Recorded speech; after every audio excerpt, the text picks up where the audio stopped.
Hey everyone, welcome back to the channel. Are you ready to survive No More Room in Hell 2 together? If you enjoy the adventure, don't forget to like and subscribe. Maybe consider dropping a comment to share any of your thoughts. Thanks as always, and let's get into it. Hey guys, welcome back. We are checking out the preview for update 0.3.1 coming out in March, which will include character loadouts, new guns, and more. We're going to fly through this one.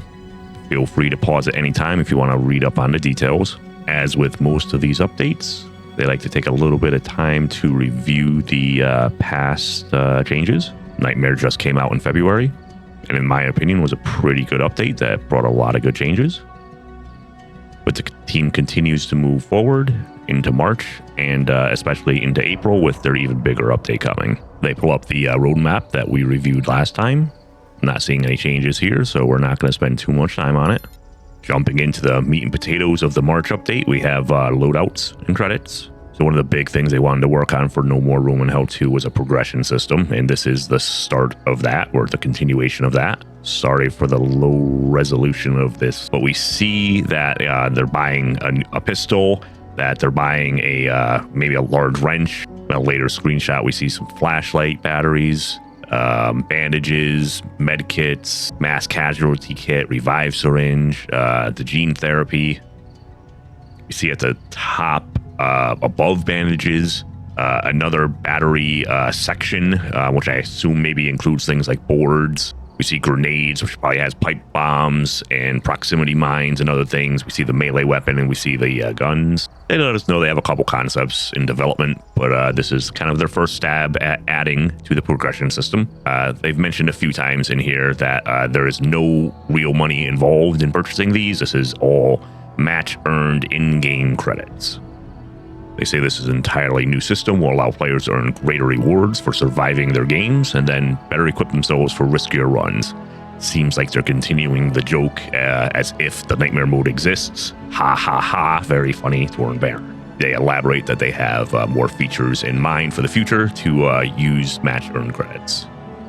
The principal designer has a quote, pause if you want to read it, but I'll summarize. They want to make sure that each player can play in their own preferred style, specialization, on top of adding a better feeling progression system. He also points out that your loadout will stay with your character as long as you don't get your face eaten. They suggest that they're starting the system off light, the loadout system that is, and that there may be and will be new content and possibly expansions. Next up is infection tuning. Feedback has been that infection is a pretty low impact system as is today. You really have to mess up to get infected. I think recently we watched me try to get infected for about 10 minutes straight and absolutely could not do it in one of the recent episodes.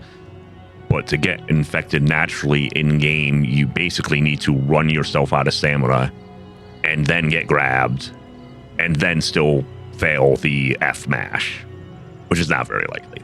So the intent of infection is to be a dangerous and consequential mechanic. So what they're changing is they're going to make a small percentage chance that any scratch from a zombie could cause an infection. I've been reading the Discord. People love this idea or hate this idea. I think we kind of need to see what it is before we just start assuming. It could be overtuned or undertuned in either direction and not really have the desired impact. If there's something like a 1% chance of a full health character getting infected from a scratch, it's not very good odds, or very likely. If you're really worried about losing your level 50 character, grab some pills before you take a hit. They are available in all of the early start areas, but let's wait and see what it really is. They go on to mention Private Lobby Plus. It looks like the main changes are they'll add the ability to set a difficulty, to set UI settings for each player, for the whole lobby, and to turn off dynamic grouping. Turn on or off dynamic grouping. For one, I don't know why we can't set the difficulty in the game without the added complexity of setting up private matches. Just give us that level of control, period. If somebody wants to play a casual game, a hard game, or a nightmare game at any level, Just let them play with other people that want to play casual games, hard games, or nightmare games at any level. Simple. Also coming up in March, we have the MP5 and the Rochester coming out. Seems like they missed an opportunity here to have both weapons available in this shot. We're seeing the MP5, but why does that guy have a pistol and not a Rochester? The world may never know. We do get a picture of the Rochester here. They let us know that the MP5 is going to come with a built-in flashlight. No batteries required for any weapon flashlight. And the Rochester look like it'll be some classic lever action fun.